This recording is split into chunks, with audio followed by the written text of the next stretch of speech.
educator, pool player, cool dude, basketball player, all that shit. Listen here. The purpose of my show is to give it a different spin of what's going on out here. Me and Nick are like barbers. When you go to the barber shop, we basically cut that bullshit up, right? You come here and get the fade. I mean, we finna take all that shit off. You come in for a shape up or a dope line and shit like that. That's what the fuck we do here at Ray Grady Radio. Me and Nick is like barbers. We like barbers. When you come around, when you go into the first black country club to me is the barber shop for the men. That's true. Okay, so that's our cigar lounge. That's our cigar lounge. That's our alpha male. That's the place where we can be. We can talk amongst other men or the elders, and they give us game. Anything lead a shop, you gotta go to the white boys and get your cut. We can't fuck with you no more. So we gonna cut that shit up over here, and I don't fuck around when it come down to building other people. I don't really I don't have a heinous bone in my body, but one thing I know that I live on this earth. I gave great energy, and I give good energy. 42 years on this earth, I gave all I could to help anybody.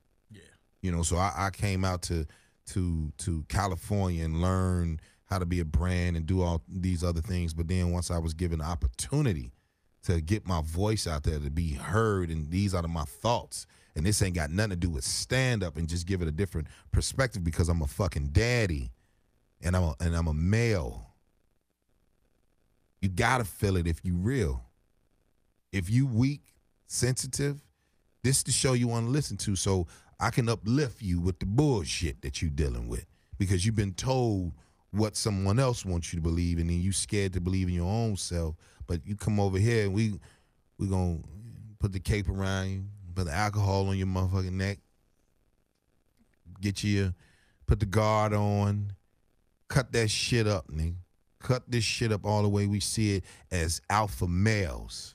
And I'm only talking to my audience. I just say it like this. My audience is the people that are secure with themselves and can see bullshit, right? We can just laugh and joke. We can play and all that. But here's the thing. Here's the thing. When I leave here, I got to leave a legacy. 3 sons, right? 3 sons. I'm daddy. I'm the king of the castle. I'm King Snake to my sons. So what happened is, when we get to this point called life, because I didn't know what the fuck I was doing at 18 years old. I didn't know what the fuck I was doing when I was 25 years old. I didn't know what the fuck I was doing when I just turned 21. That's the purpose of this show. That's the purpose of this show. We talk real shit, see what it is, see what the purpose is, and this is what it is. This is what it is. Right? This is what it is. Because now I can start the motherfucking show. You know what I'm saying? I can start the show. So the people that's chiming in, you are listening to Ray Grady Radio here at Dash Talk X. If you on my live, if you download the app, my co-host, my brother, Nick Carthan, Queen's finest. Uno player. Talk that shit, nigga. Most draw fours consecutively in a game. I stack them, I throw them out. Love this nigga. Love this nigga. And here's the thing. Here's a question, right? We're going to go back to, don't tell me we got one. Do we got one? Mm-hmm. Shit. Put that call on. Yo, you on the phone with Grady. Who is this? Hey, what's going on, man? It's Chris from New York. What's happening, Big Chris from New York? What's going on, brother? Do we need more educators, or do we need more police? Which one, Big Chris? Talk to me. Well, first, let me just say what up to my man Nick. I see you out there doing your thing, brother. It's been a minute. Appreciate you, brother. Appreciate it. Reckless days, all that stuff with the team, all that. I mean, but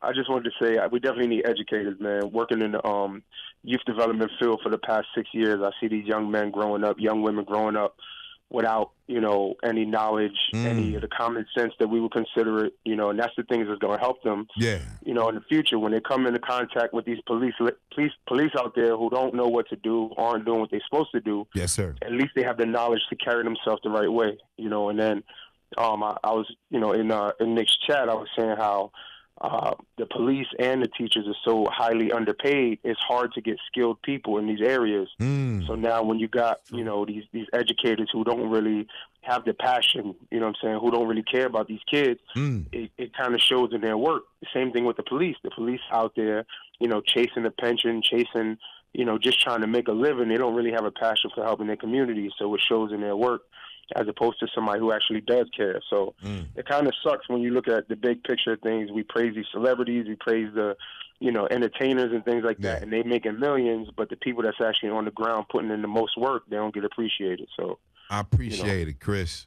Appreciate it, brother. Yeah. Thank Keep doing you. your thing, man. Appreciate it. Thanks for calling in. Appreciate you, brother.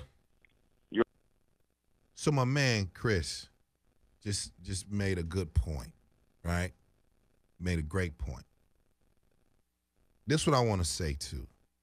Do bad police officers come from bad homes, i.e., bad parents?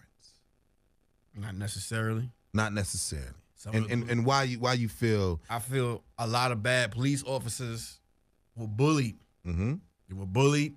They were bullied. Picked on. Mm-hmm. And they went out. Some of them Okay. took the police test and was like, now I'm the bully. Now you the bully. Now I'm the bully. Yeah. Because they're the one with the badge. They're the one with the gun. If you look at some of these videos of these police officers, the way they talk to some of the kids and how they just, you already got the gun. You don't gotta rough us up no more. Like once you say you don't gotta put your chest out, we get it. You can take us out legally. So when you see them go the extra step, like just to toughen up on you, you're just like, man, you already got the badge, man. We're gonna move. When they get the extra yelling, come on now, you heard us, just, all right, man, we got it. We gonna move. we gonna move. Cause some police officers, you be seeing them kids. Like I'm from New York, you see kids working out. Like what some of the rules is, don't be in the park too late. What's the curfew for the parks? I think curfew is really 9 o'clock, but we don't give a fuck. Get the fuck we outside. No we outside working out. You showed me that. Hopped over the gate. We bartending. The bartenders that was. We playing basketball, but we ain't hurting nobody. Yeah, ain't. So when you see police officers simply just come over the gate and just be like, "Hey, man, y'all don't." But when they taking you, when they taking you in and putting you in and giving you a record, young, like it's no messing up your good name. Messing up your good name. No reason for none of that shit. Yeah. So somebody said they're victims of society just like us. New Chris said that. He said victims of society just like us. Police officers. So why? So, and here's the thing.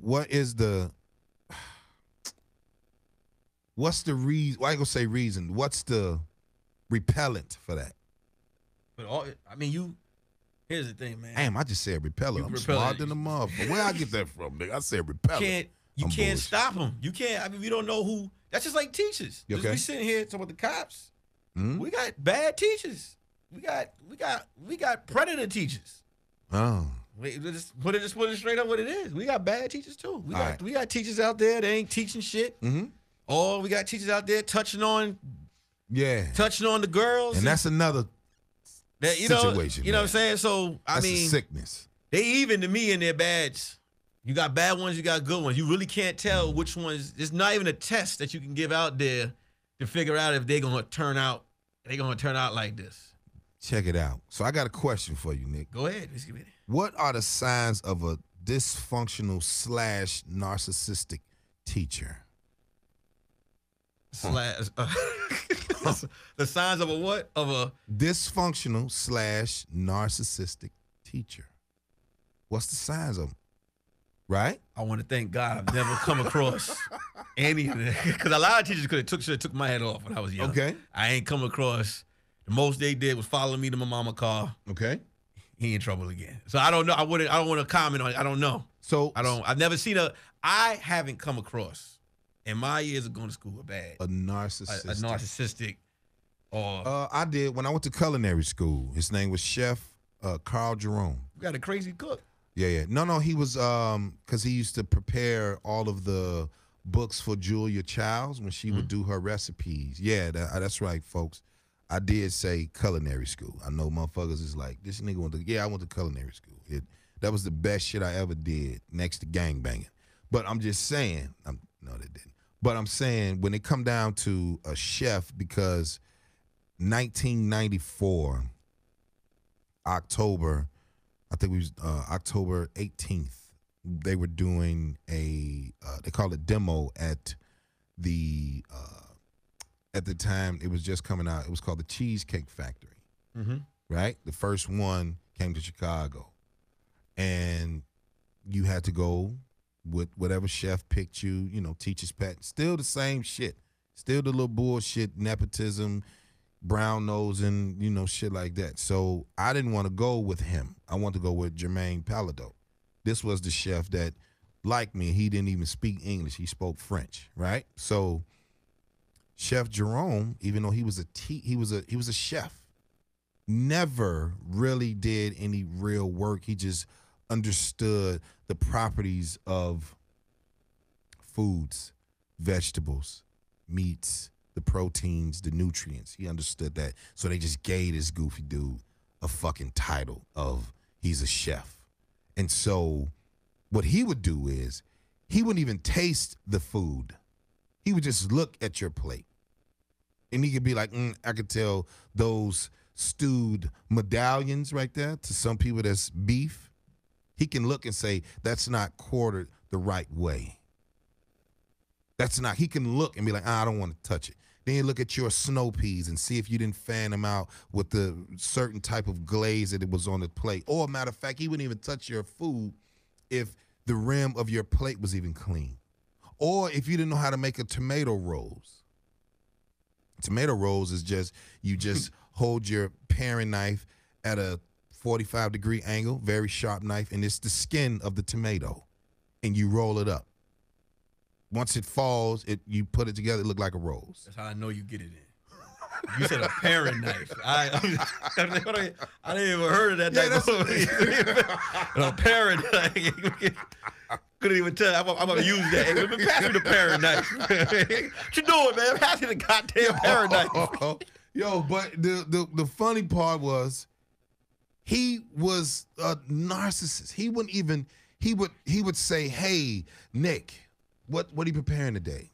And you would give your menu, right? And then he would say, what would you pair it with? What meat would go with what wine? If you didn't know the difference, he wouldn't not pass you, but he would make you make another motherfucking dish within an hour, just for the fuck of it. I mean, I will say this. I believe there are teachers who not every kid needs to go be on medication. Okay. Or see a psychologist. Teachers out there that won't take the time out to figure out, with crowding in the class, bad kid. I was in class.